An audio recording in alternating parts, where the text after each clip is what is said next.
director's vision totally depends on the ability to communicate. And in a way, vision implies that somehow a director goes, oh, I have a vision. And then suddenly it's there. Well, actually, the best directors don't have visions. What they have is compelling stories. Tell a story. If you have brilliant people around you, they will help enhance it. Especially with a DOP and a director, you need to sort of finish each other's sentences and know what the other's thinking. And while the director is talking to the cast, you expect that the DOP and his crew have got the shot lined up and it's looking beautiful, and we'll just need a little bit of finesse before you roll on camera. You need everyone in that in their respective departments should be doing pretty much the same thing, and it's supporting the director, who's obviously trying to keep everything in their mind. That's the script, that's the cast, that's how this is going to turn out down the road. It's a juggling act. Because I write, I create the idea and I pull people into my vision, but I really want people to add to my vision and make it stronger. So I'm looking for strong offers. And I think that if you can engage people and allow them to bring what's good about them and what's interesting about them to what you're doing, you'll get so much more out of them. So that's my philosophy on that. I think partly what a director does is get to understand the creative process of the other creative people. And I have to say I've got better at that as I've got more experience. In a great collaborative relationship, I think you're both constantly adding to each other's vision and skills, and you're both utilising each other's skills as much as you can.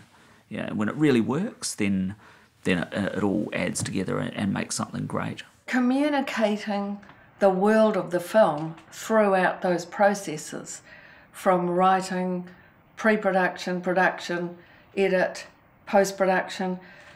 All you're doing as a director is you're communicating to a bunch of other very creative people the world of the story. One of the great strengths Hamish brought was that he really unified everyone behind his story, and like Hamish in his real life is a school teacher, and so there was that element of communicating effectively, knowing what you want to be done and getting it done, and not being fussy, and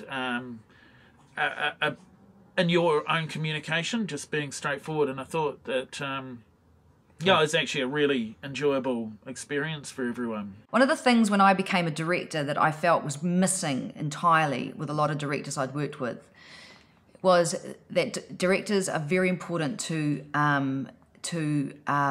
explain the tone of the film.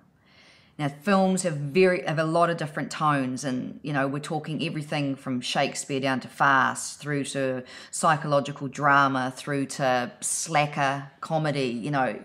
It's a tone that the director is looking for, and I think it's very important that actors know what that tone is. I think setting the tone is really important, because the last thing we would have wanted is to go to that edit and find that you've got a light-hearted character in one scene, and they're playing quite an intense kind of a character in the next, I suppose. In this day and age, with the digital environment, we tend to see more and more content, or more and more material. It means more is being thrown away. This also brings into play the need for directors to be more focused on how they go about shooting in the first instance, and not taking a very laissez-faire approach and just shooting the shit out of everything. My other advice to short filmmakers: make a film a month. Make it 2 minutes long. Just do it. Tell a story. If you made a 2-minute film, once a month for a year, you'd have 12 2-minute films. The odds are one of them's going to be a cracker.